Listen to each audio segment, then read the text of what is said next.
born in New Jersey. Okay? You're not my dad! Like the vine. Yeah, like the vine. Anyways, good luck with your bullet wounds, man. What do you mean wounds? I only have one. Back to the movie. They all get back to their secret Christian base where the bullet wound is already magically healed. Shout out to Jesus for that one, I guess. And this is where we meet this guy. I don't know his name, because I don't think they ever fucking say it in this movie. So we'll just call him Guy. Guy found them because he saw all the fish symbols everywhere, so I guess their plan fucking worked somehow. So they got one more Christian added to their team. And let's see what their big plan is. Our plan is to just spray fish. Maybe find another plan, but that's the plan from now on. Let's spray some more fish. Let's do it. Nice, man. Just spray fish and hope for the best. Because it worked so well last time. And you'd think the scene ends right here, right? Seems like a perfectly normal time to end a scene. No. Let's do it. I'm looking for some new sprays because I think we forgot the movie. I'm gonna take a look at that. Cool.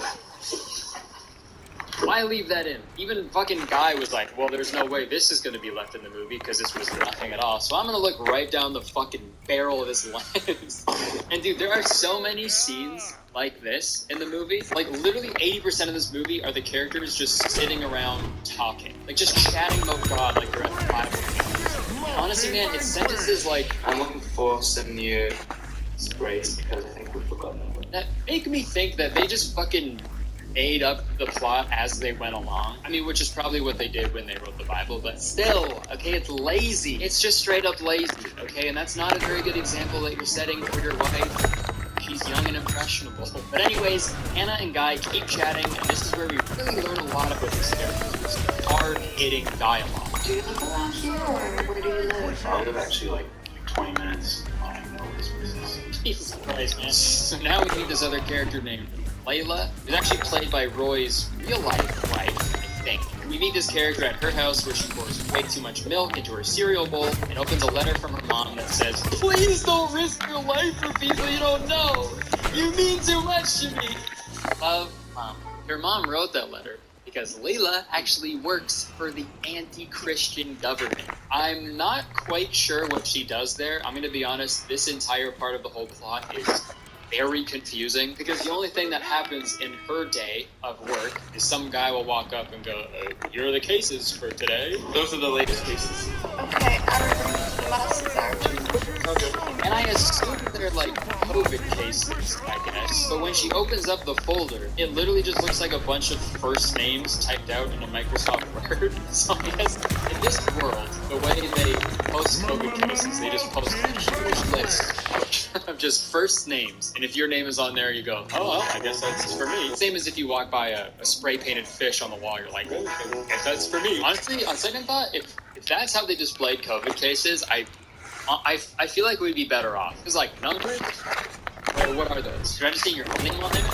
Crazy, because people usually don't care until it, like, happens to them, you know? But anyways, Leela actually steals the list of cases and just leaves the folder empty, and then this happens.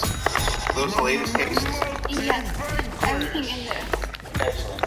I'll give them to Star and Lucinda, my daughter. She'll take care of it. But okay, let's just recap what just happened at her job. Some guy left the latest COVID cases in a folder on her desk for her to relay to the masses. I think that's what she said. And it was on her desk for about 34 seconds. I counted. Then some other guy comes up and is like, "Oh, these are today's cases? Let me bring them my daughter, Lucinda. I'm sure you've had time to copy all these hundreds of thousands of first names and relay them to the masses, right? Like, what kind of fucking office are you running here that seems so unorganized?" And this is also the perfect time to talk about the editing in this movie, because, oh my god, the editing in this movie. Let's watch this scene right after he took the fucking empty envelope off the desk. And that's another thing. Wouldn't he feel that this was you just holding an empty manila folder? Sorry for nitpicking. I'm gonna show you this scene unedited. This is how they chose to leave it in the movie.